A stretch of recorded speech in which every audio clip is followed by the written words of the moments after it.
Good morning, welcome back to the channel. On this unit, inside the call center, we have some belt issues again. So one thing I want to check when I first get on the machine is when we get it set to run. Okay, we're on 1. That's what I like to see, and that's fine. That's fine. So I'm gonna go ahead and turn off the water, turn off the vacuum right now. And then I will go into the covers and readjust if necessary, and that does happen. Especially with the legacy ride-on extractors, almost the same setup as this. So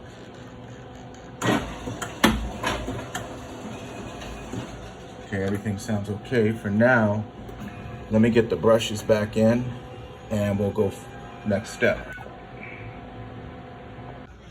Okay, I took the cover off and there's a minimal amount of wear, but these are not auto tension belts. They are manual tension.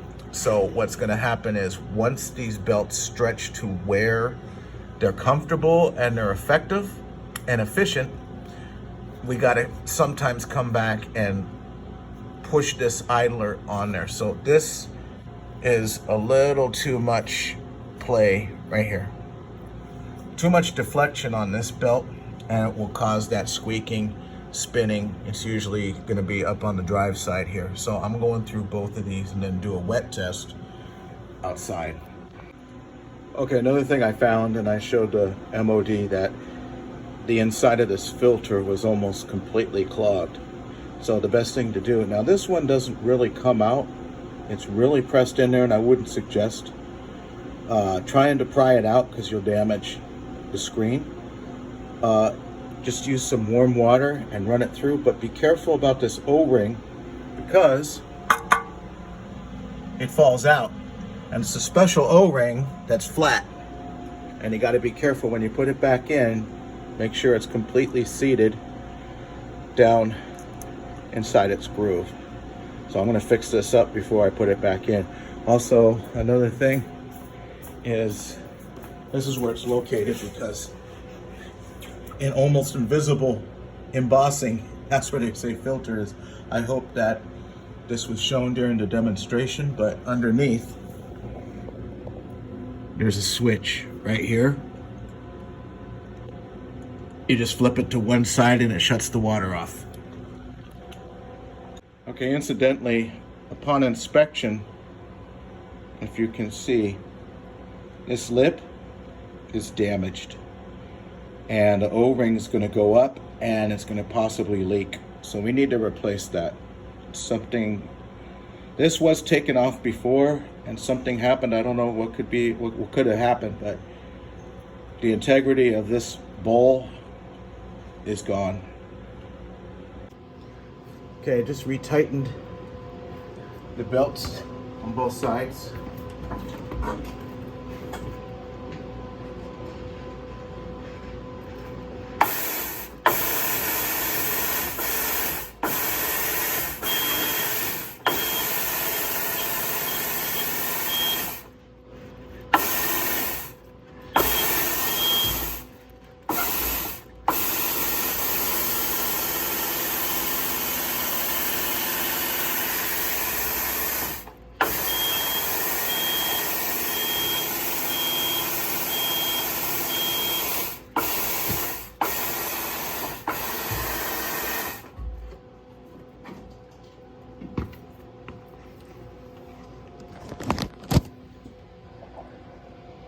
Some bonus footage here, just to show what worn blades are. These are unacceptable, and they're going to leave water behind.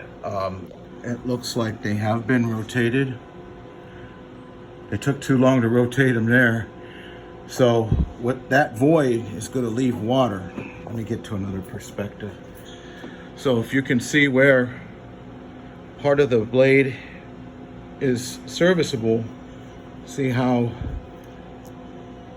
the transition goes.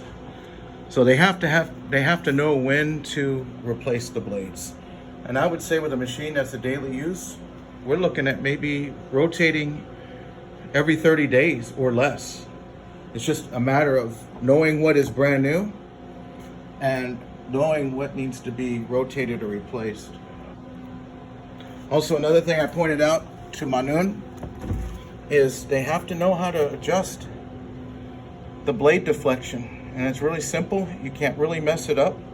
And I explained to Manun and Eli, hey, just run the squeegee up and down and you'll see where it's gonna be.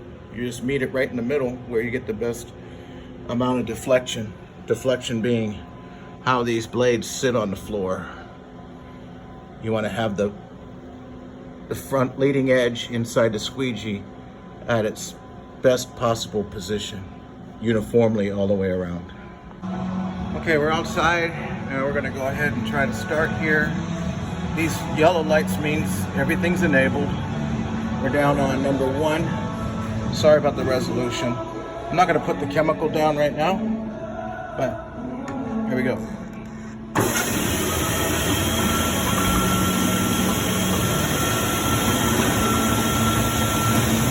So right now, this is a pretty decent speed to be at. I'm going to check briefly my squeegee blade. We got water coming out already. And that looks uniform.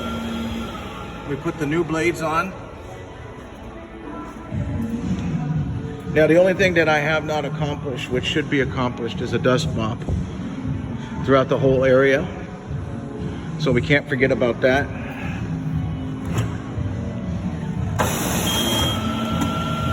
Whoops.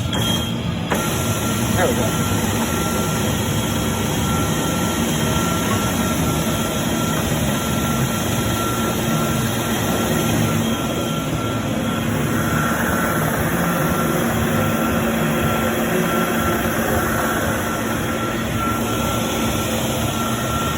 Now we got to be careful of these areas here, these transitions, especially with the squeegee.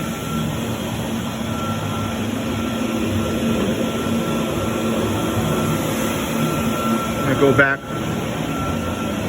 I'm not a professional driver / cleaner, so my cleaning path is not going to be that great. But as you can see, we're not leaving any water behind,